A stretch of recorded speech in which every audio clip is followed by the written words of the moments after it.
परळी वैद्यनाथ माहिती आहे?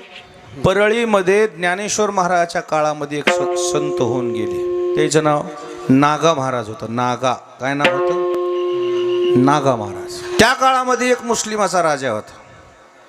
त्या मुस्लिमाच्या राजाने त्यानं बोलून घेतलं, केली राजवाड्यात दरबारामध्ये घेतलं बोलून.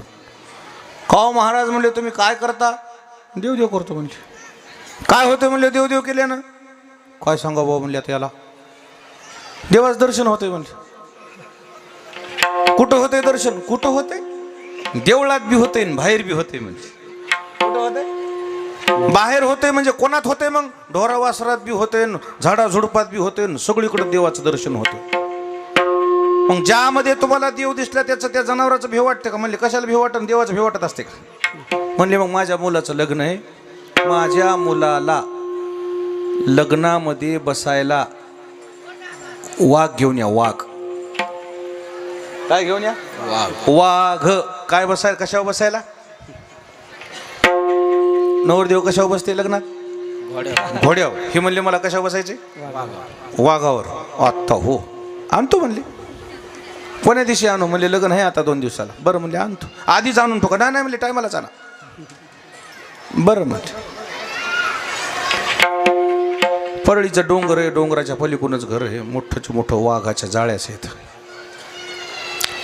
वाघ होते त्या काळामध्ये, सगळ्या वाघाच्या जाळ्या होत्या. गेले तिथं ते रोजच जात होते भजनाला. तिथं कुत्रं कसं चाटीत आहे माणसाला तसं ते वाघ त्याच्या पायाला चाटीत होता पहिलंच. हे गेले ठरल्याप्रमाणे. वाघ आला, वाघ बसला की वाघाला खेटूनच भजन केलं. अरे म्हणले पण आज मी भजनाला आलो नाही, मग तुला गावात न्यायला आलो. ते वाघ मनातल्या मनात म्हणला मला गावात नेल्यावर कसं जमल? चाल रे म्हणले चाल. उपरनं होतं, उपरनं गळ्यात टाकलं. वाघ धरला आणि गावात आणला. गावात आणल्यावर ही लग्नाची तयारी, सोयरी आली. कशाला? लग्नाला. ते पट्टेरी वाघ अशा पिवळ्या रंगाचा त्यानं उपरण्यात धरून आणला. सोयरे जे चलले तिकडं पांडे पोखरीकडे. अरे म्हणले लग्न म्हणलं का? मरायला आणलंय का आम्हाला लग्न? हे वाघ आला की. आणि ते मग ते सासरा म्हण मुलाचा बाप जे म्हणणं ते आला पुढे त्यानं पाहिलं. ते म्हणलं बाबू खरंच आणलाय. ते ती एकच शब्द वापरायला, छोडो मत. काय म्हणाला? छोडो मत. म्हणले तुम्ही नवरदेव? ते नवरदेव म्हणला मला लग्नच करायचं, मी ब्रह्मचारीच राहतो म्हणून. नवरदेव कुठं बाहेर आले घराचे.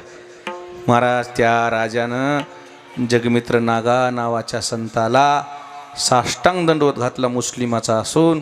आणि राजानं त्या दिवशी जगमित्र नावाची उपाधी दिली. विशेषण वापर